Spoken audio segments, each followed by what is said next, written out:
Dear passengers, it is the departure time for the vehicle. Please take your seats.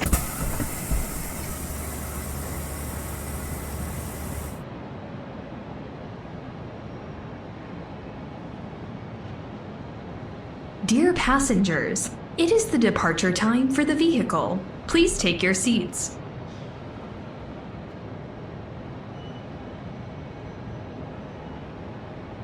Dear passengers, there are seatbelts located on each seat. Please put your seatbelt on for your own safety. Dear passengers, we arrived at our destination. Please check all your belongings and prepare your luggage tickets if you have any. Thank you for traveling with us. Let's get started. Drive safe. Dear passengers, there are seatbelts located on each seat. Please put your seatbelt on for your own safety.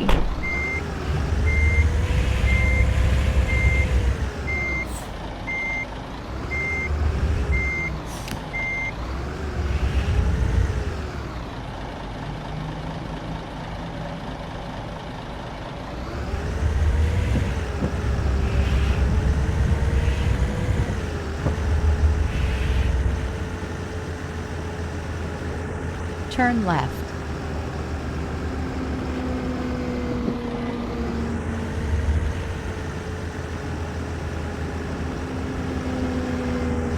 मैं एक कहानी सुनाने वाला हूं। आप अपनी कहानी सुना सकते हैं। रात के 3:15 हुए थे। ठाणे भिमंडी हाईवे के पास वाली सुनसान सड़क पर एक कार खड़ी मिली। दरवाजा खुला था, अंदर खून फैला हुआ था और ड्राइवर सीट पर सिर्फ आधा शरीर। नीचे जमीन पर घसीटने के निशान थे। जो संगीत सीधे जंगल के अंदर जा रहे थे, जैसे कोई उसे जिंदा ही खींच कर ले गया हो। विवेक के लिए यह बस एक और रात थी। लॉकडाउन के बाद काम कम हो गया था और रात की सवारी ही उसका सहारा थी। उस रात करीब 12:40 पर वो उसी सुनसान सड़क से गुजर रहा था। अजीब बात यह थी कि उस दिन उसे लगातार सवारियां मिली थीं, एक के बाद एक ट्रिप और हर बार अच्छा किराया। विवेक मन ही मन खुश था। आज तो अच्छा दिन बन गया, अब बस एक आखिरी राइड मिल जाए, फिर सीधा घर। उसने घड़ी देखी, फिर सड़क की तरफ नजर डाली और उसी वक्त उसकी नजर पड़ी। दूर सड़क के किनारे एक औरत खड़ी थी। सफेद साड़ी, खुले बाल, चेहरा नीचे झुका हुआ। वो धीरे धीरे हाथ उठा रही थी, जैसे गाड़ी रोकने का इशारा कर रही हो। विवेक का पैर एक्सीलेटर पर ही रहा। उसने एक पल के लिए सोचा, इतनी रात को ये यहाँ क्या कर रही है? कहीं कोई झंझट तो नहीं?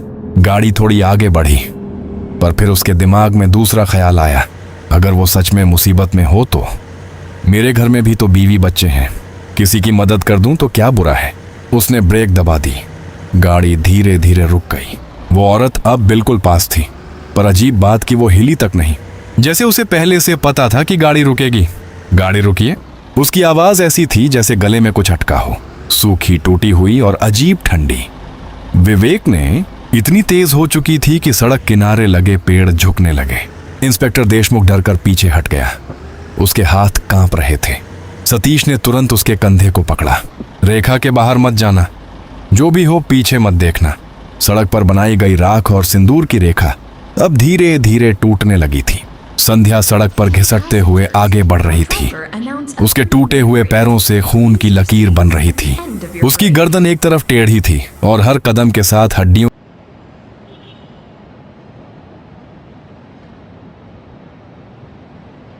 Dear passengers, our driver announced a 30-minute break. Please your seats at the end of your break.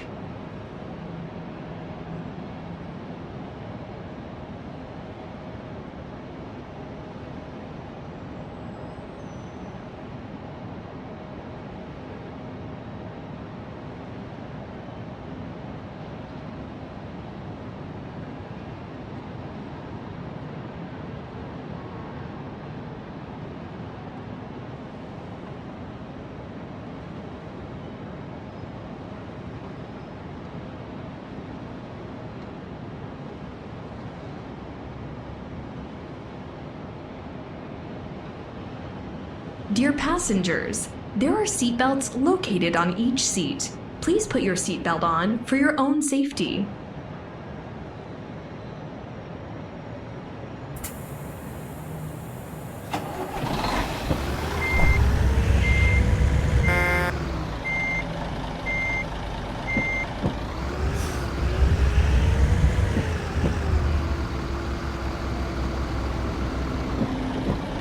वृक्षों के टूटने जैसी आवाज आ रही थी।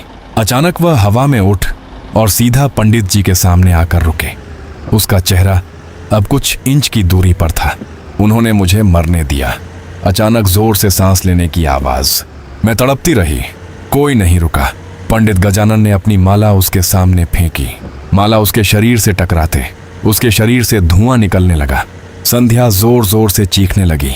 उसकी चीख इतनी भयानक थी कि इंस्पेक्टर देशमुख के कानों से खून निकलने लगा।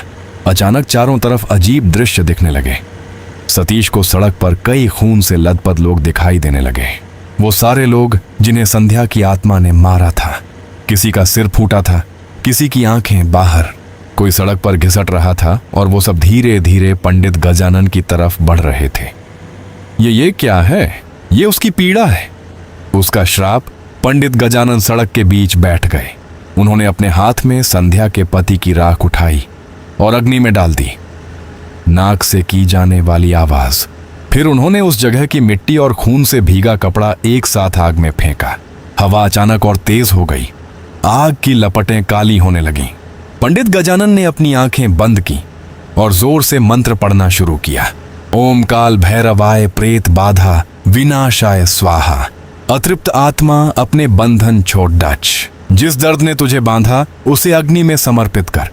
संध्या अचानक जोर जोर से तड़पने लगी। उसका शरीर कभी बूढ़ी औरत जैसा दिखता तो कभी अंजलि लाश जैसा। वो सड़क पर नाखून मारने लगे और फिर सर पटकने लगे। मैं मरना नहीं चाहती थी, मैं बस बचना चाहती थी। नाक से की जाने वाली आवाज। उसकी आवाज अब डरावनी नहीं, दर्द से भरी लग रही थी। पंडित गजानन धीरे धीरे उसके करीब गए।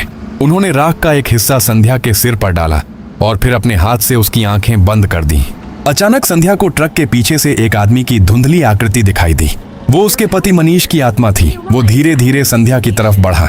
संध्या ने उसे देखा और पहली बार उसके चेहरे पर डर नहीं, सुकून दिखाई दिया। आप वापस आ गए? मनीष ने उसका हाथ पकड़ा और अगले ही पल संध्या का शरीर धुएं में बदलने लगा। उसकी फटी हुई त्वचा, टूटी हड्डियां और खून से भरा चेहरा धीरे धीरे गायब होने लगा। फिर एक आखिरी चीख के साथ वो दोनों अंधेरे में विलीन हो गए। अचानक सब शांत हो गया। हवा रुक गई, पेड़ स्थिर हो गए और पहली बार उस सड़क पर डर नहीं था। इंस्पेक्टर देशमुख धीरे धीरे सड़क पर बैठ गया। इतने ही साल वो बस इंसाफ चाहती थी।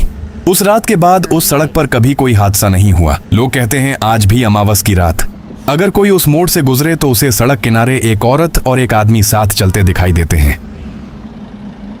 You have reached your destination.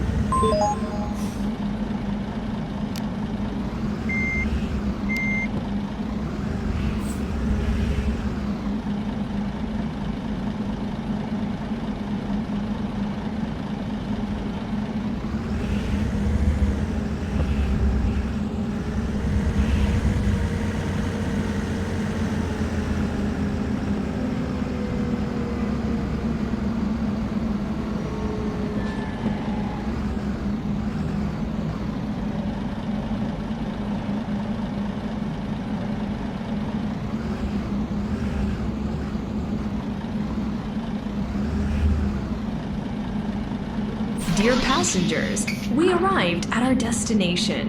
Please check all your belongings and prepare your luggage tickets if you have any. Thank you for traveling with us.